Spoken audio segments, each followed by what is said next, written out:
Cinérama. 9e émission de Cinérama spécial Cannes. Merci de nous être fidèles. Le festival prend le chemin de s'arrêter bientôt. Mais ça n'empêche pas qu'on découvre toujours des pépites. Et vous allez le voir, c'est le cas aujourd'hui. Nous allons vous parler de 2 films.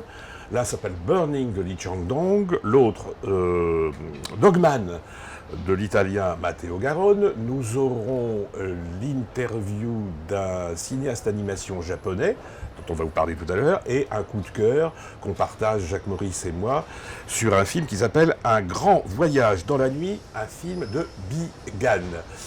Eh bien, bonjour Jacques, bonjour Samuel. Bonjour Pierre. Bon, on va parler d'un film qui, je crois, nous réunit à peu près tous. Il a fait l'unanimité, il a été vraiment chaleureusement accueilli par la presse, en tout cas, dans ce festival. C'est le film de Lee Chang-dong qui s'appelle Burning. Eh bien, je vous propose de voir un extrait pour nous mettre dans l'ambiance. 이번 상품은 요가 매트고요. 행운의 당첨 번호는 제 손 안에 있는데요. 네. 49번입니다. 49번 고객님 계시는가요? 네, 축하드립니다. 축하드립니다. 어르신 건강하세요. 네, 다음 추첨 시작하도록 하겠습니다. 다음은 저희 최고급 스포츠 시계 준비되어 있는데요. 네, 행운의 주인공 한번 만나보실까요? 네, 뽑아주세요. 네, 두구두구두구두구두구. 행운의 당첨 번호는요, 85번입니다. 축하드립니다. 네, 85번 고객님 어디 계신가요? 85번 고객님 안 계신가요? 네, 85번 고객님 여기 계시네요. 축하드립니다.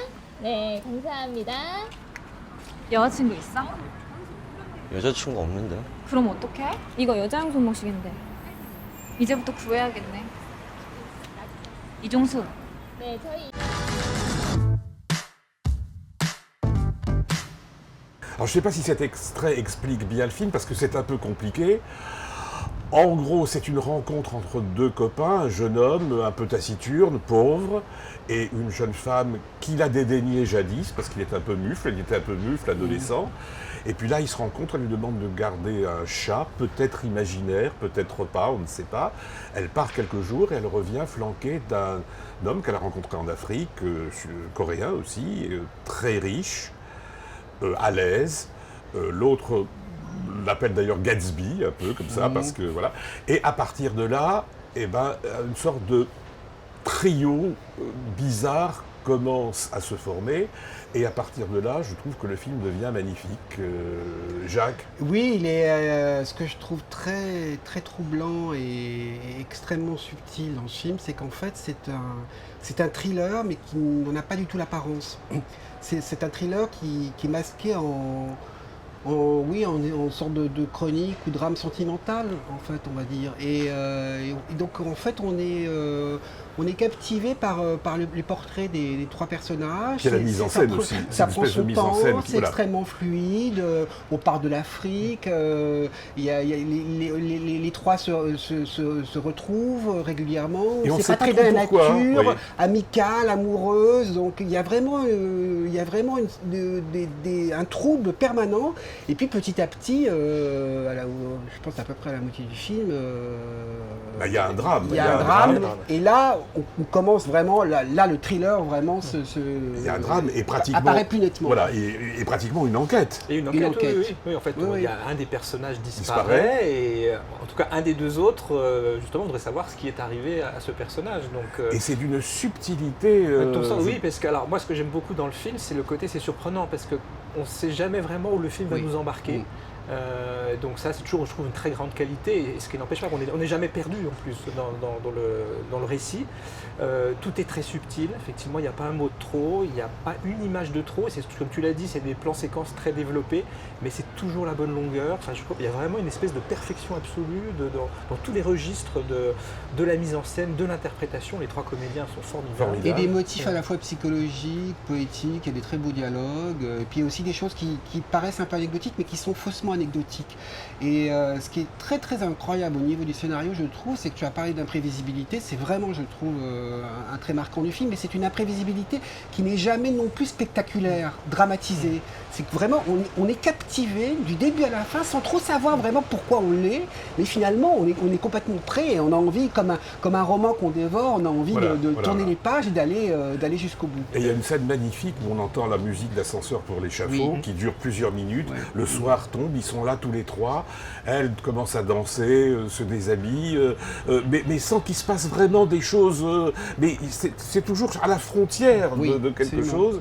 Et puis il y a le rapport entre les deux hommes est tout à fait étonnant parce qu'il y a des rapports de classe, puisque l'un est riche et l'autre pauvre. L'un veut être le plus pauvre veut être romancier, l'autre s'amuse, il passe sa vie à s'amuser et à bâiller. Et quand il se met à bâiller, généralement c'est un peu mauvais signe pour l'entourage. Non, c'est vraiment, enfin voilà, on va finir là-dessus. Tu as parlé de cette scène très belle de danse. Alors la scène finale est aussi très très forte, on ne va pas évidemment la raconter. Et il y a une scène d'amour quand même très étonnante, quoi. Très belle, très étonnante dans la chorégraphie des gestes, dans ce qui s'y passe. Et voilà, on rejoint cette idée d'imprévisibilité constante du film. Alors je pense que vous serez d'accord pour dire que ça devrait se retrouver en toute logique au palmarès. Ça me paraîtrait vraiment justifié qu'il est très haut, qu'il ait un grand prix. Alors il avait déjà obtenu un prix avec Poetry, un prix du scénario, ce qui était un peu étrange, parce que déjà c'était quand même grandement mis en scène. Ça méritait plus, donc là c'est au moins la palme ou le prix de la mise en scène. Surtout que c'est un cinéaste relativement rare, puisqu'il a en 21 ans, il n'a fait que 6 films, mais à chaque fois c'est de mieux en mieux. C'est assez rare, quand même, un cinéaste qui est en progression constante. Autant le récompenser pour celui-là, parce que vraiment il le mérite. Je vous propose de regarder notre interview du jour. Alors c'est un cinéaste japonais qui s'appelle Mamoru Ozada, et qui a fait un film qui est passé à la quinzaine des réalisateurs, dont on dit qu'il est vraiment extraordinaire, la rumeur le prétend en tout cas. Le film s'appelle Mirai, ma petite sœur, et voilà ce qu'en dit son réalisateur.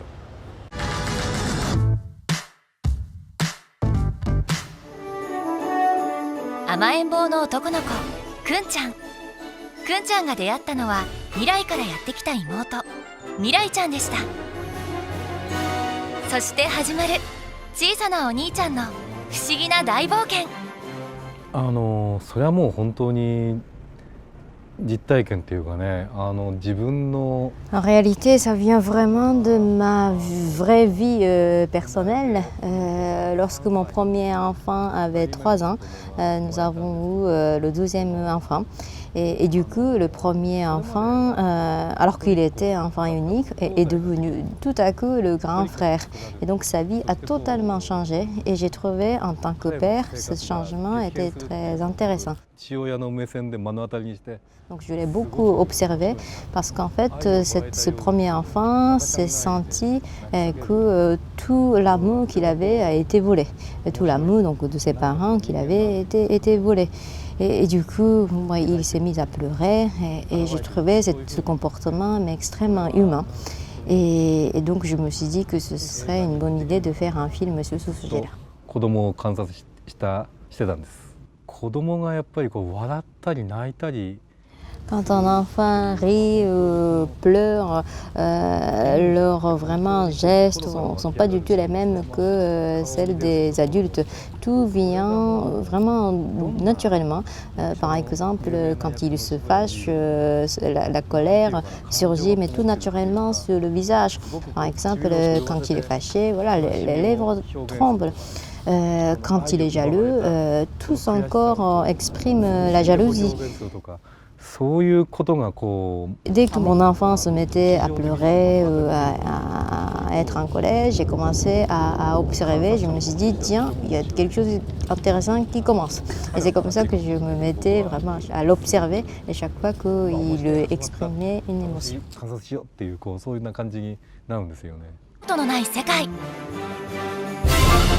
初めての体験。たくさんの出会い。時間も空間も超えて2人がたどり着いたその場所とは。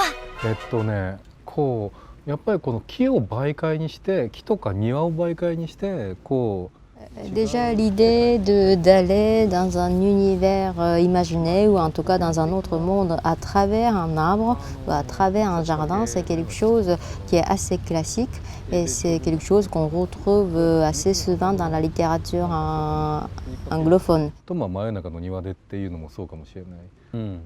で、木がこう Après, donc, dans ce film, il y a un élément très important donc, qui est l'index, c'est-à-dire l'arbre généalogique qu'on trouve dans le jardin. Et c'est à travers cet arbre qu'on peut rencontrer des membres de famille qui vivent dans l'espace-temps différent. ことだと思います。で、それを使ってこう Et tout ça, c'est pour montrer que finalement, tous les enfants dans la famille ont finalement vécu la même chose, même si on est dans un temps, dans un espace différent, on vit la même chose, on répète la même chose et des choses essentielles sont les mêmes. 大切な出来事に乗せていくんだと思う。 Donc dans cette forme-là, je voulais mettre mon propre histoire très personnelle. Donc mes propres expériences. Donc c'est un peu le mélange de l'aspect classique et ma vie personnelle. とりあえず一回そこで切りましょうか。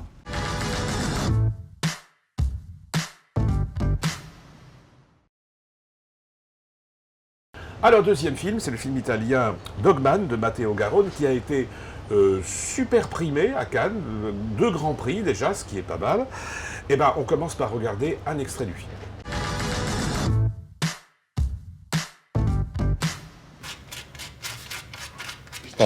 Stai. Questa, non lo so, quello l'ho fatta.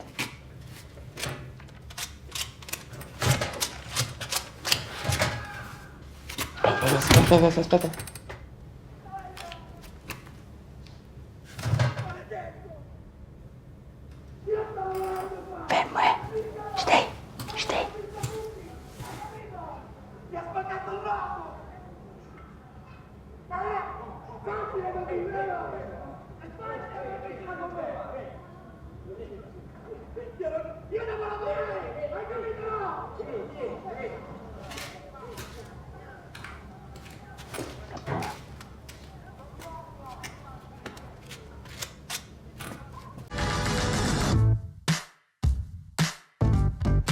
Film assez surprenant. Oui. Pas dans le même genre que Lee Pas du Chang-dong, tout. pas vraiment, Pas du c'est tout. pas la subtilité Non, de la mise non en scène qui caractérise Matteo Garrone, mais c'est efficace. C'est très efficace. Alors, je suis moins enthousiaste que vous quand même sur le enthousiaste, c'est film. beaucoup dire. Enfin, je suis moins fan que vous parce que je trouve qu'il y a un problème de scénario, il y a un basculement du film à un moment, un événement qui moi ne me paraît pas crédible. Voilà, donc c'est vrai que ça m'a un peu gêné pour la deuxième partie de l'émission.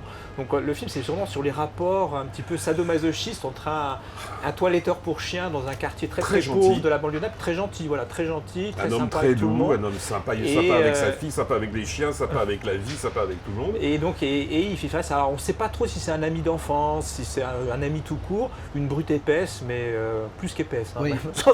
Plus que brute. Plus que brute. Jacques. C'est le personnage qui fait vraiment très très peur. Et cet homme qui effectivement est plutôt doux et en fait sous l'emprise, il est sous l'emprise de cette brute épaisse, il est bloqué, il est dans une impasse totale et c'est ce face à face sur fond de chien plus ou moins gentil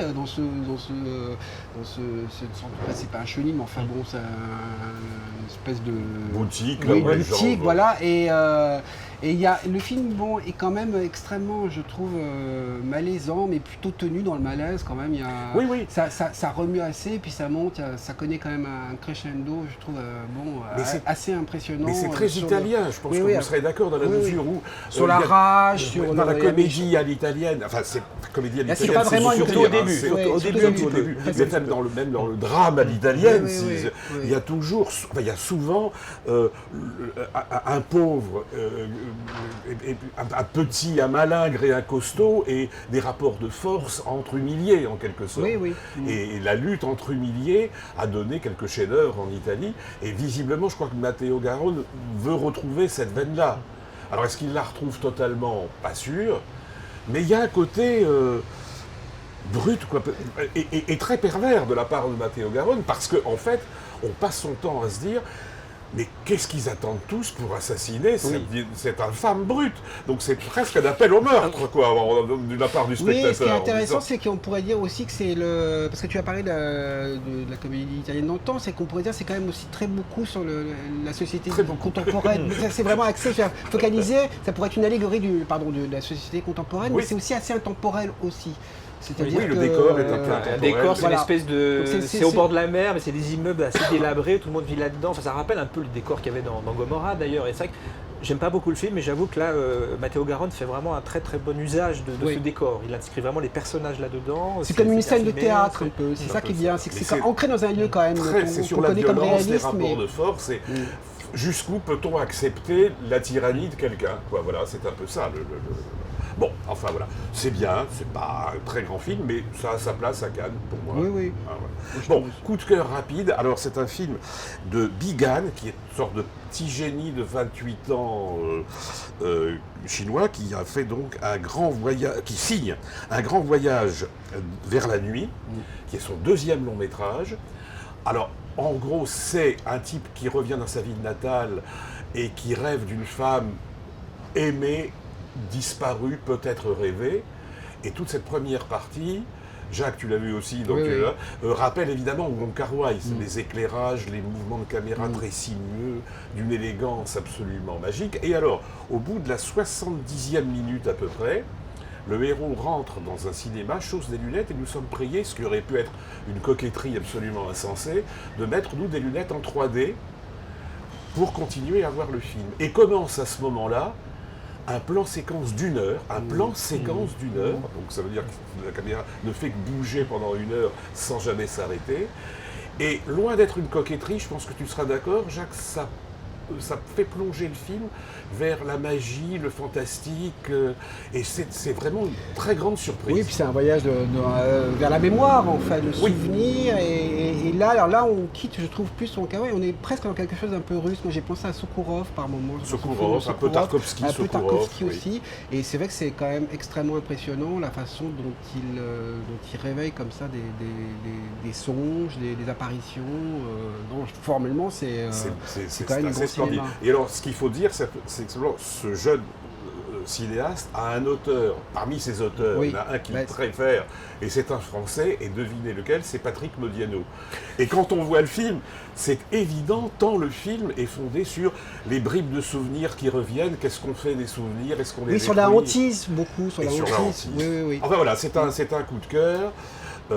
Et ben voilà, donc je vous donne... Merci Jacques, merci Samuel, bien sûr. Donc demain on vous parlera de deux films, de Capharnaüm de la Libanaise Nadine Labaki et de la dernière entrée, film sélectionné français, c'est Un couteau dans le cœur de Yann Gonzalez avec Vanessa Paradis. Puis on vous parlera très brièvement des deux films qui restent, qu'on a eu la chance pour certains de voir, et on vous dira ce qu'on en pense, notamment le nouveau film de Nouri Bilge Ceylan, Palme d'Or ici il y a quelques années. Merci de nous avoir regardés, à demain. Cinérama.